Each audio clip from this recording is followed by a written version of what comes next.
I slid the folded note onto the Evelyn, kitchen Daniel, table come while on. I've Daniel's got foot coffee hit the and a floor place we can behind talk him this and he through. said, All right, fine. "Evelyn." Yes, thank you, Maya. Betrayal tightened my Daniel, jaw the way stop! cold metal You can't! does when you pick it up can't! without gloves. I have to, Evelyn. I had written Let go. nothing long. Daniel, A line, wait! 2 lines, Please. enough to name why I was leaving and not to Don't beg. go, Evelyn. No, I had practiced I the have motion to. of folding Please, the we can paper fix 3 this. times because It's too small, late. careful Evelyn, wait. gestures steadied me. I set my suitcase by the door, zipped it closed, and listened for what Daniel would do next.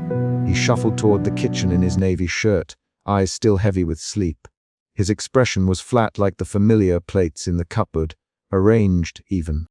He saw the note and his face changed the way a photograph frays at the edge. He did not look angry so much as measured. "Evelyn," he said again, and used my name like a test. I kept my hands empty. I reached for nothing.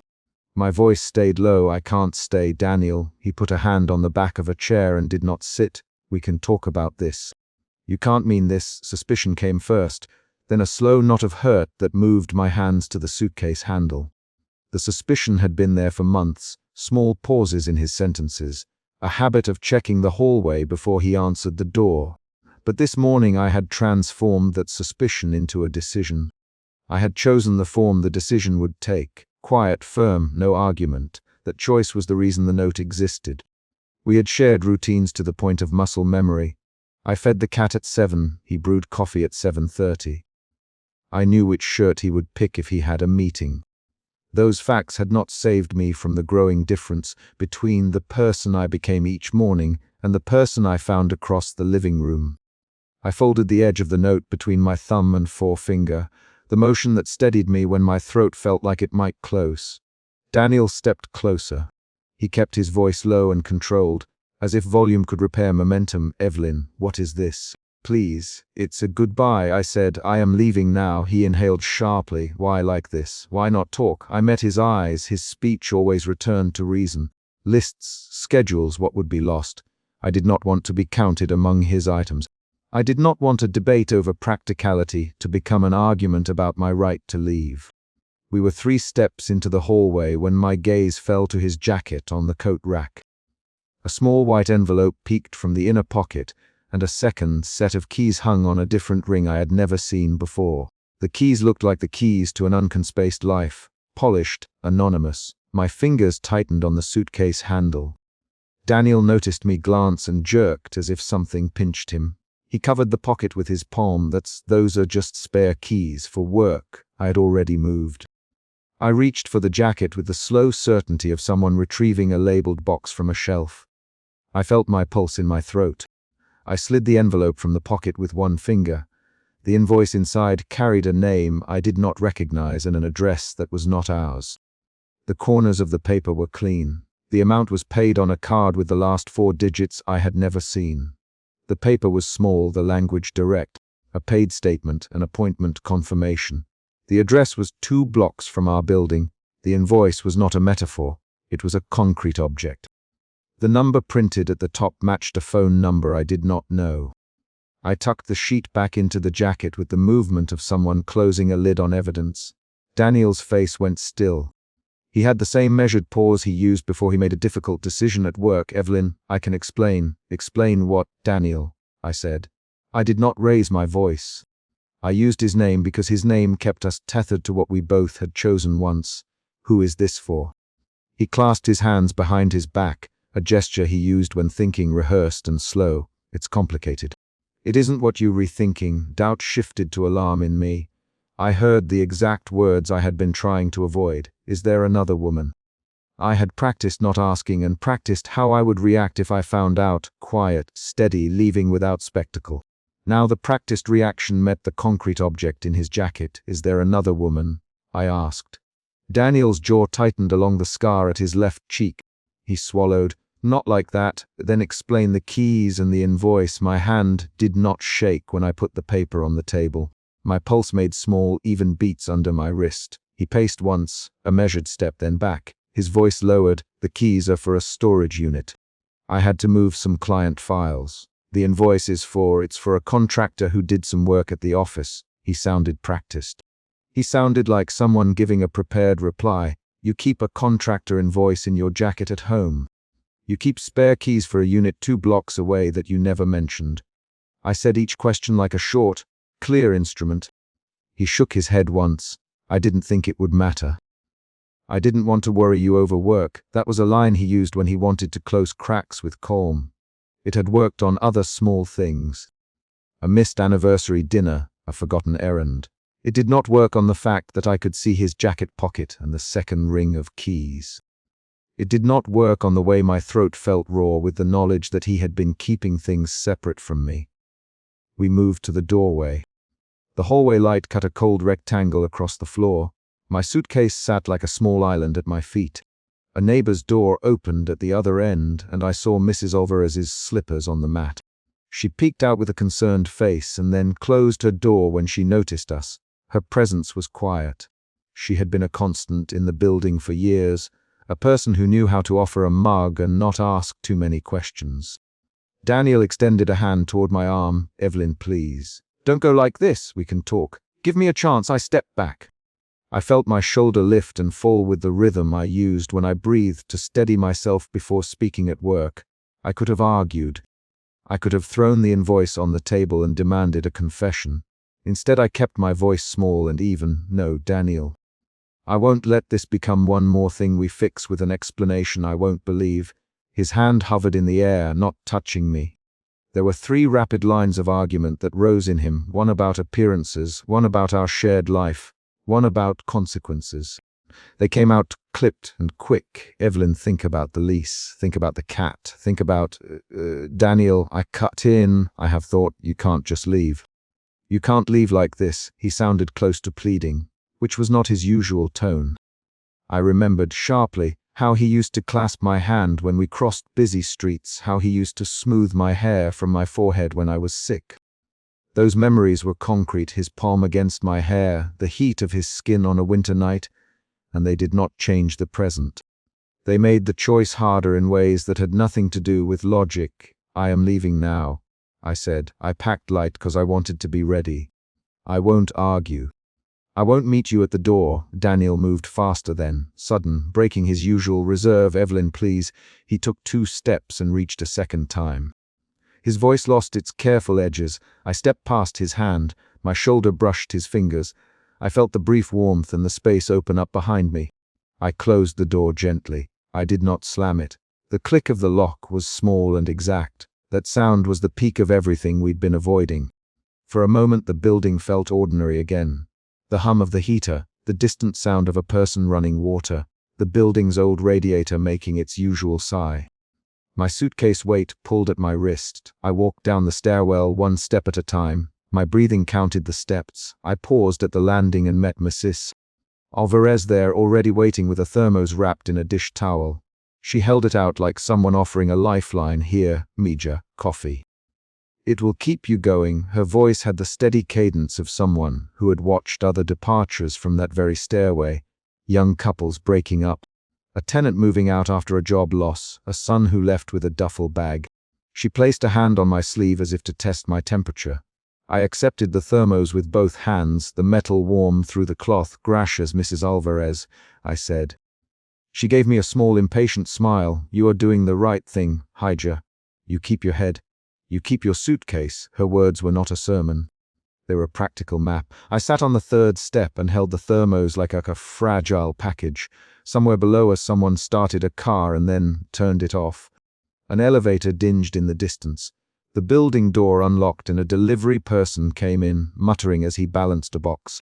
At the corner cafe across the street, I picked a table facing the building. My suitcase sat at my feet like a patient animal. I folded the note and tucked it into my pocket. The paper lay flat and small. I did not want to unfold it again. I did not want to examine the words I had written. I wanted the act of leaving to be the thing that defined the morning.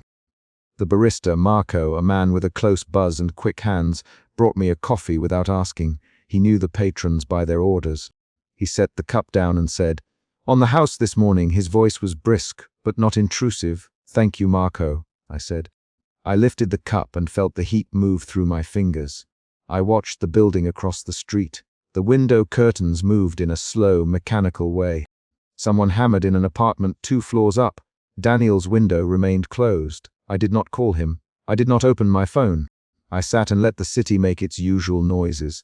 A bus braking, a dog barking, a bicycle bell. At the third sip I felt the nervous edge soften. The coffee tasted of roasted nuts and the sugar I did not need. My fingers smoothed the linen of my cardigan. I touched the worn gold ring on my right hand, a small, deliberate habit I had kept since my grandmother gave it to me, and it steadied me. Back in the apartment, Daniel moved through rooms like someone tracing an empty map. He opened drawers. He set the kettle to boil and then turned it off without pouring. He unfolded the note I had left and read it once, twice. His face was blank when he looked up at the window and then at the street. He called the number on the invoice and listened without answering a single question. When he hung up, he ran his fingers across his forehead and then slid the jacket back onto the rack. I watched the street from the cafe as if I could see into the apartment from the window. I saw Mrs. Alvarez close her door and plant a small pot of basil on her window ledge. I saw the delivery person wheel away a box. None of those ordinary movements removed the fact of the invoice or the keys. They only rearranged small details of the morning. In the second hour I did something I had not planned. I pulled the note from my pocket and read it once more. The lines were spare.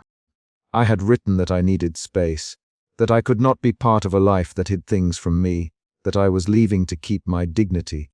The words were practical, without flourish. They were written to be read and acted upon, not to persuade. A man at the next table asked if I was all right. I said, yes, because I was. My chest still tightened at times. My hands still trembled when I thought of Daniel's careful gestures and a jacket pocket that had become a secret drawer. But I knew I would not undo what I had already done. I had stepped past his outstretched hand. I had closed the door. Those moves were physical facts. Around mid-morning I felt a small panic flare had I left anything undone. I stood and went to the window and watched a woman with a stroller cross the street. A baby started to cry. The sound snapped something taut inside me, and for a second I considered calling. I did not. Instead I walked to the counter and paid for a second cup to bring with me. I left the cafe and walked a block to a small bus stop. I sat on the bench, my suitcase beside me, and watched the building where we had shared a life. The sun had climbed and painted the street in a warm, amber light that made the bricks look softer. The sight of the light should have been consolation. Instead it mapped the difference between what had been arranged and what had become.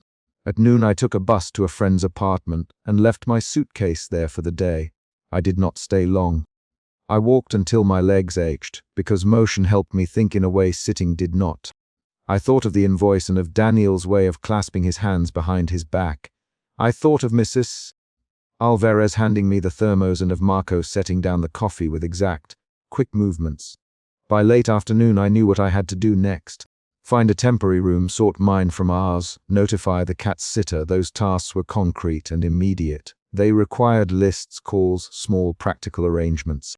They also required me to keep the calm I had practiced. When I called the sitter, she asked if Daniel was there and if he was angry. I told her he had the note and that he would manage. She promised to come that evening to take care of the cat. I hung up and breathed like someone who has run a short distance and then stopped. My breaths were quick but regular. Back in the apartment, Daniel poured coffee and left the note unfolded on the kitchen table. He did not call me. He did not move toward the door. He sat and stared at the paper. His leather watch lay face down beside the cup. He pressed a finger against the crease of the note, as if he could smooth the fault out of it by touch alone. He whispered, more to himself than to anyone, "Evelyn," he my name like an open map. He picked up the paper and read the lines aloud slowly, testing their edges. I sat on a friend's balcony when my phone vibrated once. I did not answer. The small, deliberate silence was its own statement. I had left to keep my dignity.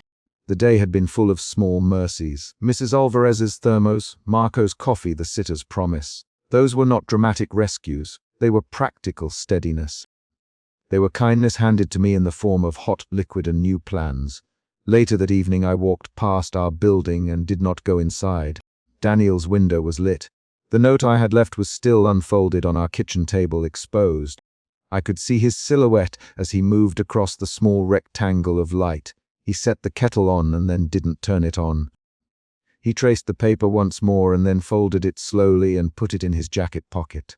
He picked up his keys and stood at the front window for a long, unmeasured minute. He did not go out. He did not follow. He simply stood and watched the street where I had walked away. He set the keys down on the table again, and then, finally, he reached for the phone. He did not dial the number on the invoice. He typed a new message and then deleted it. He folded the note and left it between the plates like something that belonged there now, an unsettled object in a place of routine. Daniel sat at our kitchen table, the note unfolded before him. He let his hand hover over the paper and did not follow. The car brakes so close that gravel pops under the tires and Daniel steps out, hands still pinching the folded note between his fingers. Betrayal burns like a hot coin along my tongue. I feel it as a tightening across my ribs that makes me breathe through my mouth. "Evelyn," he says, and the single word arrives like an accusation carried on the wind. I pull my suitcase by the handle and keep my back to him because turning would be answering whatever he expects. Outside, the street lamp throws a narrow pool of light. Beyond it, the building's shadow eats faces. The central problem is obvious in the first motion. He will not let me leave quietly, and I must get past him without undoing the small, deliberate mercy of what I already did. I had left the paper on the kitchen table 2 hours earlier, a note folded small so that the words would not be read as a speech. The note named the decision without pleading. It sat next to the coffee mug Daniel never rinses. I remember the way the kitchen tile hummed under my feet when I slid the note into place, and the way his footfall sounded on the stair the second after. Memory gives me a clear timeline I can use now. I do not argue about the past. I act on the decision that followed it. My suitcase bumps against the curb as I shift its weight and listen for movement behind me. Daniel's coat is the same charcoal I have seen in photos of his office, pressed even when he steps from a car. He fumbles the note in a way that looks rehearsed and then, as if finding his line, lifts his chin. "Evelyn, you can't do this like this," he says. His voice is low and steady, the voice that stops other people's questions. Tonight it is meant to stop me. I keep walking. My breath comes in measured pulls. I remember a small detail from the kitchen. When I folded the paper, I folded the corner twice to keep the line that mattered inside. I had practiced calmness in my throat. I practice it again now. He closes the distance faster than I expect and puts a hand on my arm. The contact is a test. Pressure at the joint, a claim that my movement belongs to him. "Daniel, let go," I say. My voice is soft, but the words are set. He does not let go. The concierge Marco has appeared on the steps, his jacket buttoned wrong, watching like someone deciding whether to break a rule. The presence of Marco turns a private tug into a public scene. The entrance light cuts across Daniel's face and shows the scar along his jaw. The scar seems to move when he measures me. Marco stays a few steps back, but his eyes are careful. He shifts his weight so that leaving would mean passing him. The tension changes. I had expected the confrontation to be private and clean. Instead, a neighbor becomes an accidental witness, and the stakes change because now other people will remember what happened on the stoop. My pulse ticks under the thin skin of my wrist. I feel fear move into my muscles, into the way my fingers tighten on the suitcase handle. Fear is not a description. It is the short, cold pulse that knocks at the base of my skull and makes my knees ask permission to fold. I step sideways to keep the wheelchair ramp between us and to keep the taxi driver, who I can see watching, from being forced into the center of a fight I refuse to make. Daniel pulls a phone from his pocket with a thumb that lands a little too hard on the screen. He taps and a bright rectangle shows him my name and, beneath it, a bank notification preview. He catches the light and looks at me as if the screen proves something. "You left me a note, and you leave without telling me why," he says. Marco coughs. I look at the phone and then at Daniel's hand. The bank notice is small, but the subject line is blunt. Recent account activity. My stomach drops to a place where there is a hard, bright ache. The discovery shifts the balance. What I thought would be only a clean walk becomes a test of how much of my life he already controls. I inhale and let a short sentence steady me. "Daniel, give me the car key and let this end now." My voice does not waver. He lifts his shoulders, a short, controlled shrug, the defense he uses when a meeting goes off plan. "You left the note," he says. "So many people will ask. Marco will ask and I can't." He does not finish. He thinks of reputation the moment before he thinks of me. You think I care about reputation more? I say, and I do not wait for an answer. I turn toward the taxi. The driver has moved closer, pretending to check his meter. The corner of Daniel's mouth tightens. He steps in front of me, and his stance says he plans to refuse passage. A taxi door opens and a woman steps out with a small storm of breath and restless hands. "Evelyn," Maya says, and her voice has the sharpness of someone who pressed send on a message and then ran. Maya had come because my last text was a short line. "I can't talk, be here." She moves between us with the forward motion of someone who has made a choice and will hold to it. "Daniel, step back," she says. "Let her go." Maya's presence changes something vital. Where there had been 2 people, there are now 3, and witnesses multiply the cost of any decision. Marco, who had been silent, clears his throat like a man aware that a building's reputation matters less than a woman's right to leave. Daniel's hand goes from my arm toward my suitcase. He snatches at the handle with a motion taught in families where things are possessions to be kept. "You can't take that," he says, as if luggage was a marriage certificate. Maya reaches for the case. "Daniel, stop it," she says. Her voice is quick and clipped. The exchange becomes a fast set of short lines, a small argument that rehearses power. "Maya, don't get involved," Daniel says. "Maya, it's not your—" "It is my business when my friend is shoved," Maya replies. I watch his face as he measures Maya. There is surprise there, then calculation. He shifts his weight, then reaches again. Marco, who has been inching forward, steps between Daniel and the suitcase with a hand out like a bouncer enforcing a boundary. "Hey, that's far enough," Marco says. His voice carries the kind of authority that comes from seeing many fights and choosing sides quietly. Daniel counters by producing a key from his pocket, holding it up as if the gesture proves legitimacy. He shows the key to Marco and then to me. "I still have your apartment key," he says. He says it with a flatness that makes the key a tool and not a betrayal. The revelation lands like a small cold stone in the middle of the step. He has a key, he has entered. The details of what I thought private are now concrete and provable. My reaction is physical.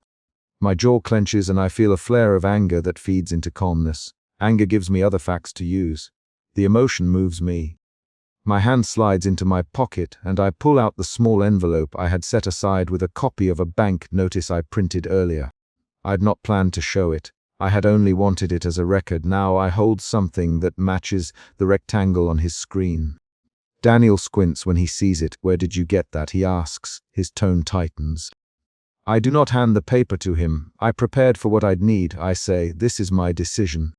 Please let me pass." My sentence is short, like packing a door shut around the room. The argument tightens into a rapid exchange. "You left without talking." Daniel snaps. "You think you can just—" "I told you why in the note," I say. "I wrote it so I wouldn't beg. You think that's how things end?" He fires back. "Daniel, enough." Maya says, "Evelyn is leaving." "You don't get to stop her." Daniel names me by my full name, the tone of someone who calls a file to order. The 3 of us trade lines fast. Each line is a tactic. My heart picks up speed, but I keep my face even.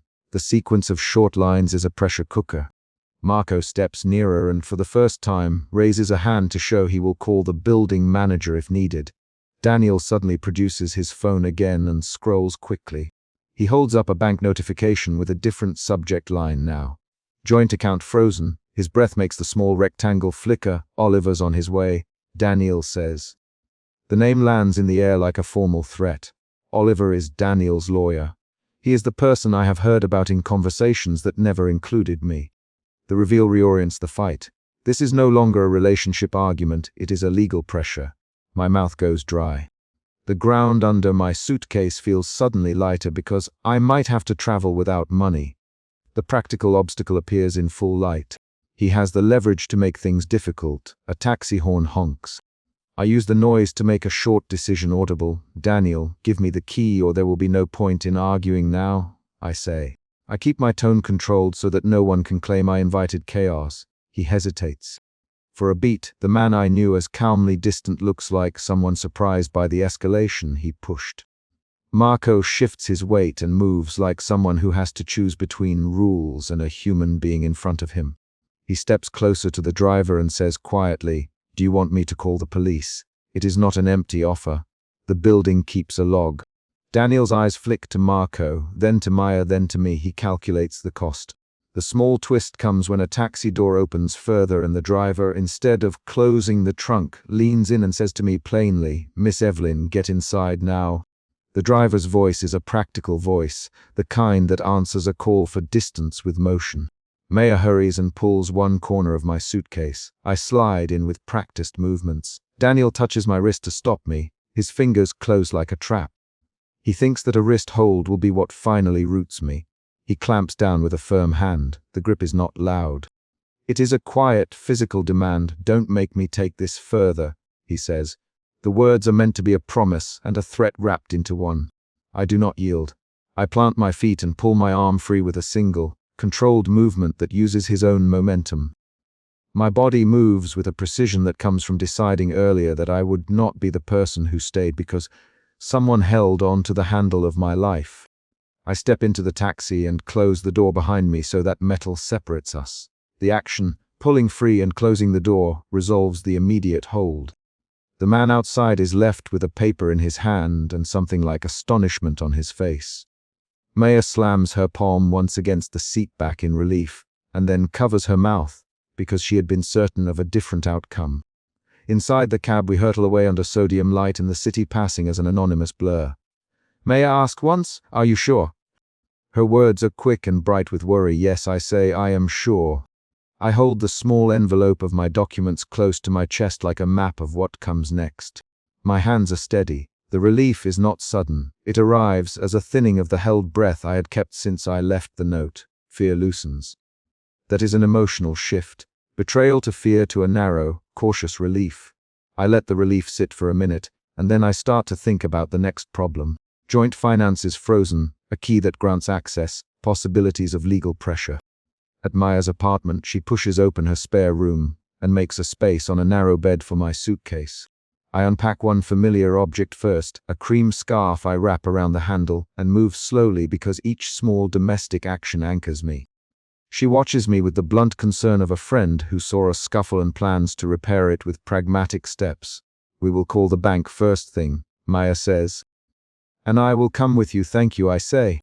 I avoid long explanations. I read the note aloud once to myself in a low voice, not to rehearse a defense, but to remind me of the boundary I crossed. The note's words are brief and factual. I do not wish to expand them by argument. Then my phone buzzes on the nightstand. I pick it up and the lock screen shows a message flagged from my bank. Access attempts detected. Joint account frozen. The notification is concrete and exact. My stomach tightens in a different way. This is a new problem. I say aloud, "They froze it." Maya leans over and reads the text. Her face moves through a sequence of practical emotions, surprise, annoyance, then a quick plan forming. "We will call now," she says. Marco appears in the hallway with his hand on the banister and says he saw the whole thing from his doorway and will sign a witness statement if we need it. Each of these outside actions reshapes the problem and moves it from private to public. My mind replays the kitchen scene because memory should be concrete. The way the note sat folded near the coffee ring on the wooden table, the mug with 2 teeth marks in its glaze where Daniel chews his lip at meetings. I recall the exact line I wrote, short and final, and the small practiced calm I used to fold it. That earlier action is now the hinge of everything. The twist, Daniel's key, the frozen account, Oliver's name, changes the consequences of the note. I had planned a quiet departure. I had not planned a sudden logistical fight. The revelation forces me to act differently. When I call the bank, the hold is real and the voicemail is procedural. The agent reads policy lines and asks security questions about accounts and signatories that require answers I do not have if my access is blocked. Maya speaks to the agent for a long time with a directness I admire. She gives my name, explains my situation, and insists on next steps. Her voice makes the bank listen in a way my soft tones never would. "This is Evelyn, her friend Maya. She is with me now," she says, and the line becomes official. The scene alters because another person is willing to speak loudly enough to be recorded. Later, when the city light softens to the pale of approaching morning, I sit with one small pile of things on Maya's dresser. The cream scarf, the worn gold ring I leave behind in the apartment, because I don't want the ring to be an argument tool, my linen cardigan folded flat. The physical act of leaving items behind is less about giving and more about removing temptation. My hands move deliberately. I count the moves like steps in a small liturgy: pack, close, leave. Each motion is an expression of quiet courage that does the work phrases cannot. This is another emotional shift from frantic fear to an economy of choices that feel like control. The chapter's mid-climax arrives when my phone receives a new message, a photograph of a bank statement with a note: joint accounts flagged, lawyer notified. The image is Daniel's handwriting across the top, and it shows the name Oliver again. The twist reframes the earlier scene. This is not merely a domestic refusal, it is a legal escalation. I feel the fresh, raw worry of someone who planned for a single small rupture and now must face a system that can freeze funds. The change is sudden and practical. It demands new steps rather than longer reflection.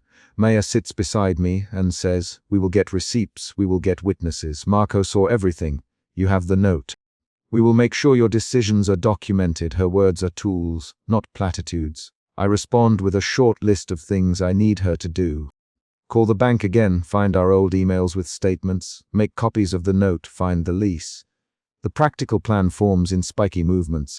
A call here, a copy there, a witness statement from Marco. Each action reshapes the emotional landscape into a registry of facts. Outside, the building's night lights flip off one by one. Daniel stands on the curb with his coat collar turned up and the folded paper still pinched in his hand. He looks momentarily as if he might move again, but when he sees Marco approaching with a pen and a willingness to speak, he steps back and folds his shoulders inward. There is an echo of something like regret in his face, but it is small and quickly smoothed away. I watch him from the thin window in Maya's spare room and feel the last of the immediate hold lift, because he no longer has my wrist in his hand. The final concrete beat of the chapter is a message that arrives on my locked phone from an unknown number. Oliver will call tomorrow morning with questions about the account. The statement is a promise and an obstacle. I place the phone screen down and put a mug of tea, Maya's mug, near my hand so that the steam marks a measurable, ordinary thing in the room. The chapter closes without speeches. A list of new steps, witnesses who will sign statements, and an impending call from a lawyer that will force me to defend a decision I have already made. I fold my hands around the warm cup and feel the faint lemon scent of Maya's tea, and then the phone buzzes again with a calendar reminder that says simply, "Bank appointment, 9 a.m. I stand, move to the window, and watch Daniel walk away along the curb, small and precise in the same charcoal coat he used to find certainty. I do not follow him. I hold the suitcase handle with both hands and feel less like a person dragged and more like a person who has set a direction and kept to it. The chapter ends with the taxi's taillights disappearing down the block and the concrete fact of the account freeze waiting like a problem to be solved. The last line is not a vow or a flourish. It is a practical deadline. Oliver will call in the morning and we will answer. Emotion route. Betrayal, emotion shifts. Betrayal, fear, relief. Fear, anger, calm, resolve. I ran down the stairwell with the cheap suitcase knocking against my calves, and Daniel stepped onto the landing, his body filling the narrow space, the folded note pinched between his fingers. Betrayal sat behind my ribs like a hot coin. The word had shape and weight, and it pushed my feet forward. My name, Evelyn. The single question aimed to stop me, aimed to turn the motion back to where it started. I kept moving. The stairwell smelled of damp paint and old shoe leather. My hand closed tighter around the suitcase handle until my knuckles ached. I had left the note on the kitchen table hours earlier, a short set of sentences that named what I would not argue over. I remembered the weight of that paper in my palm, the way I folded it twice, careful not to write more. That memory was concrete. The table's grain under my fingertips, the soft click of the kettle leaving the stove, Daniel's footfall in the hallway the moment I slid the paper away. Those specific details brought back a policy of small acts, quiet, precise, the plan I had followed to leave without spectacle. He remained on the landing, the note visible in his hand. Daniel's face held a control I recognized from years of measured replies and careful timing. His jaw set, the pale scar along his left cheek catching the stairlight. His eyes were narrowed. "Evelyn," he said again, voice low and steady, the kind of voice that had kept dinner conversations civil and arguments clipped.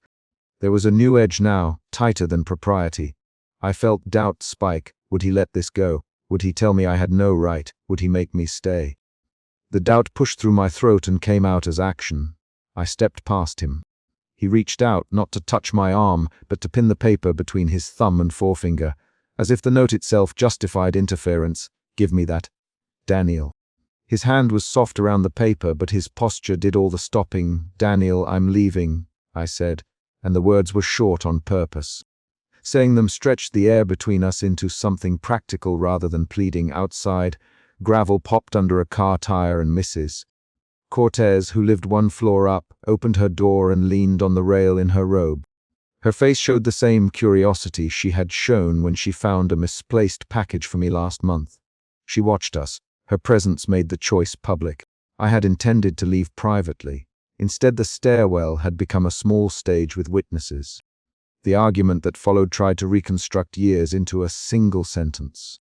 Daniel's voice stayed even, measured by habit, but his words began to reveal the fear beneath the control. You can't just, he started and then stopped. As if the sentence might become a contract. You can't leave without talking, he said finally. My name like a demand. I breathed through it and kept my hand on the suitcase. I already told you what I could, I answered. I walked down the last step with deliberate care. My feet found the concrete edge exactly as they had the night I first moved in. I kept that reference locked to prove I could leave without losing direction. The taxi idled at the curb, yellow light reflecting on the hood like a promise. The driver watched us with polite impatience. Daniel followed me onto the sidewalk. He came down in long strides, coat flaring, and reached for the note in my pocket with a single, quick motion. His fingers closed on the cloth of my coat instead of the paper. I stepped back to put distance between his hand and my body. The movement made the conflict public in a different way. A neighbor crossing the street, a delivery bike rider slowing, the taxi driver folding his arms on the steering wheel. Mrs. Cortez's eyes stayed on us. Daniel, don't touch me, I said. Saying his name anchored the boundary. He blinked slowly. Evelyn, give me the note. We can talk. We'll figure something out. Those 3 sentences were meant to sound reasonable, to offer a path that preserved his version of home. I didn't take it. I held my suitcase strap with both hands. A taxi stopped and the driver stepped out, hood still on, lantern light painting the pavement. He stayed a polite meter away, hands in his pockets. You need a lift, miss? He asked, eyes flicking to Daniel. I said yes to the driver without arranging it as a question to Daniel. The act of getting into that cab was my refusal to negotiate indefinitely. Daniel moved closer, and beneath the streetlight's hard circle, his voice stripped of measured lines. The control cracked. Do you know what this will do? He said instead of asking. He didn't say what this would be at first. He let the suggestion hang. I saw his mouth thin. Then he added, people will hear things. There are names attached to us, Evelyn. You know how this looks. The words were a threat disguised as worry, and the meaning landed precise. A new fear asserted itself in me. Fear of exposure, fear of consequences I had not counted on. Emotion shifted again, doubt to fear to a cool calculation. I did not answer at once. I felt the bag's strap in my hands, the coarse weave pressing into my palm. Maya's name came out of my mouth like a tool. Maya can take me, the name acted. Saying it arranged help. Daniel's eyes flicked up. He measured the possibility of that help against his own fear. Then Maya appeared from the corner where she never should have been on time. She stepped around the delivery van with a travel mug in hand and a jacket thrown over one shoulder. She had the key ring and a holdall that looked like it had been packed for errands rather than rescue. Evelyn, she said simply, and she stood between us. Her arrival moved the tension sideways. Daniel tested a smile and failed. The measured man now had to contend with intervention. Maya, Daniel, as if her name alone might shift the ground back in his favor. The exchange turned quick. Let her go, Daniel. Maya, she needs to leave. Maya's voice was flat, not pleading. Flatness carries authority. She put one hand briefly on my elbow, an offer of steadiness. Mrs. Cortez shifted on her rail and then closed her door slowly. She did not come down. You don't understand what's at stake, Daniel, and this time his words were unmasked. He leaned toward Maya and me both, the note now crumpled inside his palm. If she walks away, there will be consequences. Names get said, files get moved. That isn't harmless. He stopped, searching for a reply that would balance threat and plea. His voice had become smaller and rawer. I saw the fear in the line at the edge of his mouth, a man imagining loss and grasping for ways to keep order. Maya's hand tightened around my sleeve. Then you'll have to live with the things you do, she said.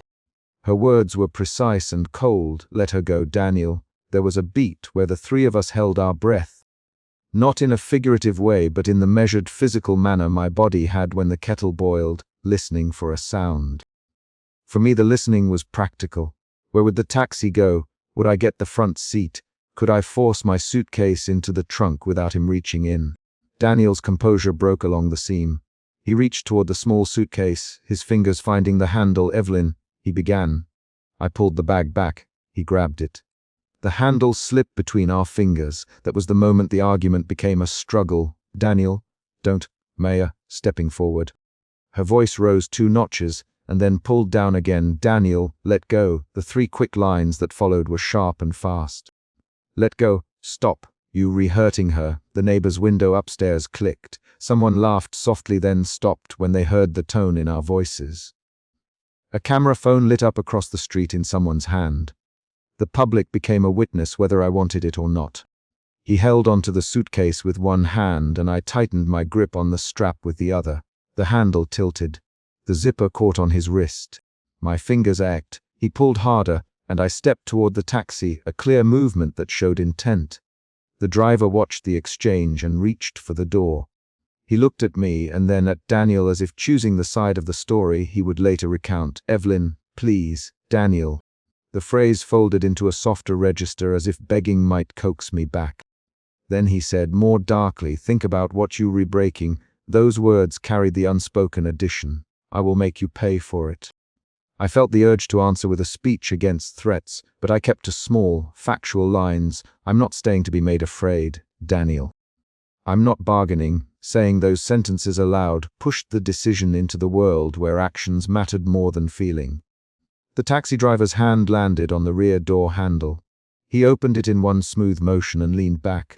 I shoved the suitcase into the cab and then climbed in myself. Daniel's hand found my sleeve for an instant. His fingers brushed the linen of my cardigan and then slid off. He did not try to pull me back into the stairwell. Instead, he let himself be seen, standing on the curb, one palm outstretched, the other crumpling the note. Inside the taxi, I sat facing the window and watched him on the curb. He watched me too. For a long moment there was no speech, just the measured line of his shoulders and the small motion of his fingers as he opened and closed his hand. Then he slipped the thin silver band from his wedding finger and dropped it into his pocket without ceremony. The simple movement changed the story's punctuation. It was not a speech. It was not an argument. It was a private surrender made public by the fact of being seen. Emotion shifted again from immediate fear to a slow, steady relief that felt like a muscle releasing. I felt a clarity that was not triumphant but practical. I had started this leave to reclaim ordinary things. Privacy, peace, a life where I was not measured by what I let others say about me.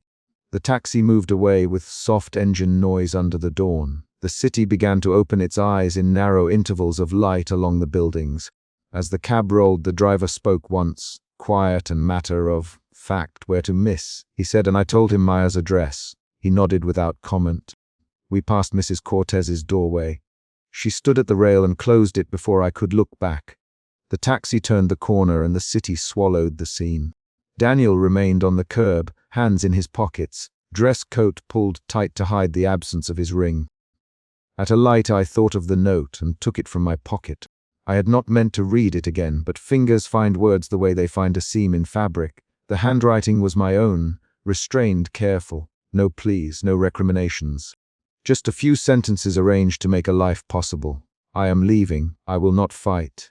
I would like to keep the things that are mine. Please do not follow me. The page smelled faintly of lemon soap because I had washed my hands before I wrote. Those precise details, the soap, the fold, the curve of the pen stroke, made the choice real and small. The taxi stopped at Maya's building. She was at the door with a mug, hair tucked into a messy knot, eyes already waiting. She came close without ceremony and lifted my suitcase from my lap. You did it, she said. The sentence was not celebration so much as recognition. Her eyes scanned my face and softened when she saw how tight my jaw had been and how the faint dimple in my left cheek was pressed flat from worry. "You called me earlier?" I asked. The question needed a practical answer. Maya nodded. "I packed something," she said. "Coffee's on the stove. Sit. Breathe." She led me up 2 flights to her small kitchen. The apartment smelled of ground coffee and a faint trace of lavender from a sachet she kept in the drawer. She put the suitcase on the floor near the counter and handed me a towel to wipe my hands. I placed the folded paper on her kitchen table the way I had placed it on mine that morning. The table's grain was a similar pale oak. The light came through blinds in a slant that made the paper's edge bright. I breathed and counted the small details. The steam from the kettle curling in a clear line, the sound of a spoon tapping the mug's side, the clink of the sugar jar's lid. Those things were not metaphors. They were the day remaking itself into a practical sequence. Maya sat opposite me and slid a mug across the table. "What did he say?" she asked. She used my name, and the question was direct. I told her in short sentences the threats and the way he had tried to make the decision about my life for me. I told her how he had said names would be said, files moved, consequences implied. My voice stayed level because the clarity of facts made the narrative manageable. Maya frowned and then reached across to pick up the note. "You wrote this?" she asked. I nodded. "Yes." "You left it on the table." She read the words and then folded the paper once, twice, into a smaller square, the exact motion I had used that morning. The repeated action tied the 2 places together. My kitchen table and hers, the leaving and the arrival. We talked in short sentences that rearranged plans. "Maya, what I wanted to take." I answered by naming a few practical items. The worn gold ring on my right hand for now, the cardigan, my watch. She about a job, a number to call, whether I wanted to file anything. I answered with a decision to rest for a day and then begin paperwork. Those plans were made of lists and times. Tomorrow morning I would call her, Monday I'd sort important documents, and I needed to notify a landlord by letter on Wednesday. The language of logistics filled the space because actions create safety. At one point I had to tell Maya about the moment on the curb when he took off his ring. She smiled a small, understanding smile. "He always did things privately," she said. The sentence explained him better than any accusation I could have made. Maya's appraisal was a new piece of information. He was the kind of person who handled endings in silence, by taking an object away rather than making noise. That night I slept on Maya's couch with the cardigan folded on my chest like a shield.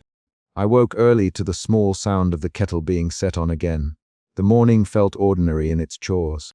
A broom across a rug, a mug slid into my hand. The final paragraph of the morning was not a manifesto. It was the concrete beat the chapter required. I stood in Maya's kitchen, folded note in my palm, and set it carefully on the center of the table. The motion was small and deliberate. The kettle hissed and then went quiet. Maya filled my cup with coffee and waited until I lifted it. I looked at the paper one last time, fingers touching the crease, and then I let the motion end by leaning back and taking a measured sip. The note lay there and the house kept doing ordinary things. The clock ticked, a neighbor walked a dog outside, and I counted each movement like another turn in a lock. When I put the mug down, I did not explain my choice to anyone in a speech. I did not make a promise about who I would be. I simply stood, lifted the suitcase, and walked to the door to gather a few things for the day. Maya called out my name once and then fell quiet. The chapter's last beat landed on a concrete action. I closed the apartment door behind me and clicked the lock, sound precise and final. The lock clicked twice, as if to make sure the motion was heard. I walked down the hall toward a bus stop and the morning kept its ordinary movement around me.